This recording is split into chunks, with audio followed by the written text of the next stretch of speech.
So CPAC happened the past few days, and it was interesting, to say the least.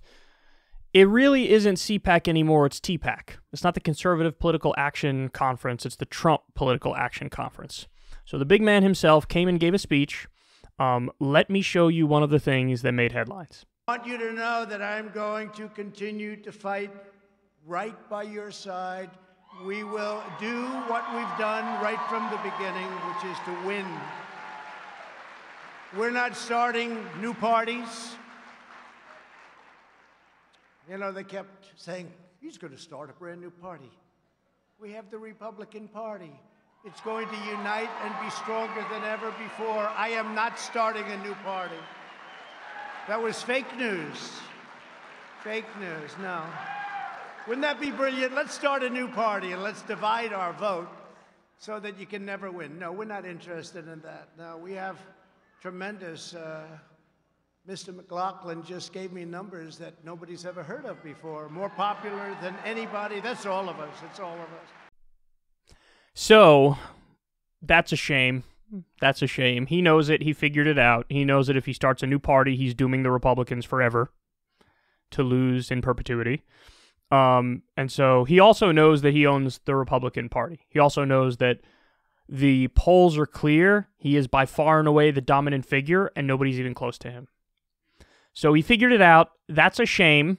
I was sort of hoping for him to start that new party and just throw U.S. politics into total chaos and mayhem and make it so that Democrats are guaranteed to win, and then the real battle would only be within the Democratic Party for the left flank and the corporate flank. And I think we have a much better chance in that landscape for the left to take over and win, because then the Republicans really are a non-issue. Because if you have a new party from Trump and he's perpetually taking 10 to 15% from the GOP and their base voters, they're doomed. They would have been doomed. So it's a little upsetting that, he realizes that he owns the Republican Party and he wouldn't start a new party. Now, he does go on to say the following, quote, "I may even decide to beat them for a third time," meaning the Democrats. So the whole speech, if you think there's any acknowledgement or recognition that he actually lost the election, boy, are you mistaken. Because the whole speech was clear. He was trying to say, no, I won, and it was bullshit that Biden is in the Oval Office, and I'm not going to let it go, and I'm still going to maintain that I won, even though I lost, and I lost every court case, and he was inaugurated, and he's the president now. No, I think I won. So he's not going to let it go, man. He's not going to let it go, and that's why he said I may even decide to beat them for a third time. He's teasing a 2024 run without even acknowledging that he lost this run.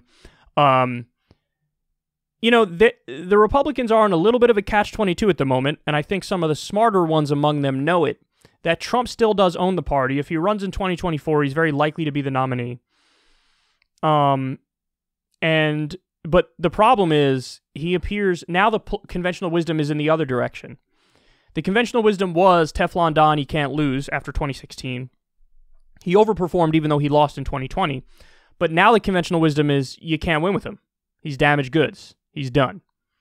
So in a way, I think that Democrats might be rooting for a Trump 2024 primary victory, but I would say be careful what you wish for, because neither one of the conventional wisdom viewpoints were true, either in 2016 or in 2020.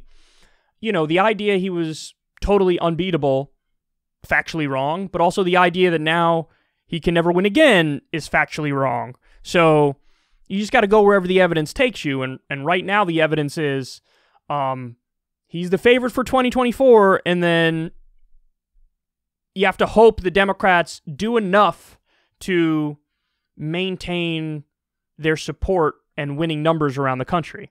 And there is reason to doubt that at the moment. Backing off of the $15 minimum wage is a great example. Backing off the $2,000 checks and making it $1,400, which is just beyond weaselly and proves that they lied when they were saying $2,000 checks. And the crazy thing is Trump actually acknowledges some of those mistakes that the Democrats made, and he knows that he can exploit them politically moving forward. But it's still up in the air as to how he would do in a 2024 race, because he's sending mixed signals. So sometimes he hits the economic stuff. Okay, that'll help him. But then other times, like in the rest of the CPAC speech, and we'll get to some of this stuff later, he goes all in on the culture war bullshit, which is not going to win you an election.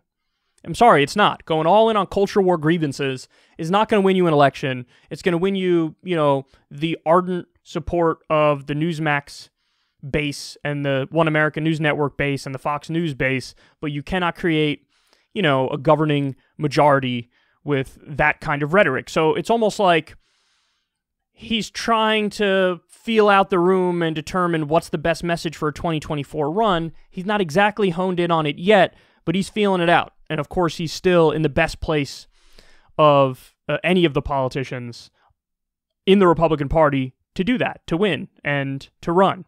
So it's funny because a lot of them are bending the knee now too. Like Cruz in his speech bent the knee and was basically like, "We still support Donald J. Trump." So they're still waiting in line basically and viewing him as the kingmaker, and they don't want to take him on directly because they see the numbers and they see how he's still the dominant figure in the party. It really is wild to see because usually after a politician loses, they have to go into the woods for a while and their numbers plummet and then they come back up. Trump has just always stayed steady with his approval rating. He did drop for the Capitol Hill insurrection. He did drop to Bush numbers, but then he immediately bounced back up, and he's right in his normal ballpark range of 35% to 40%. But the problem is that 35% or 40% are so ride or die that you don't have a situation where any other Republican politician overtook him as like the leader of the party in their eyes. So. I mean, I like what Vosh said on Twitter. He was like, if Trump wants to beat them again in 2024 in the same way that he beat them in 2020, I'm all for it. Because he didn't really beat them. He says he beats them, but he didn't really beat them. But, I don't know. I would be a little bit scared of a Kamala Harris versus Donald Trump 2024 matchup. I would be. Because I think that there's a lot of weaknesses there as a candidate for Kamala Harris, as proven by the fact that she couldn't even get through the Democratic primary, didn't even place well in the Democratic primary, and I think she dropped out before Iowa.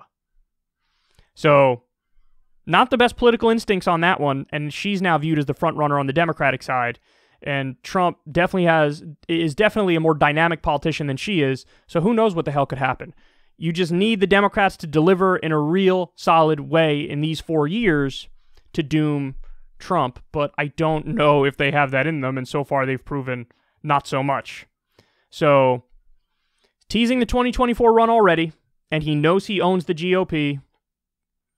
That's certainly not the best of news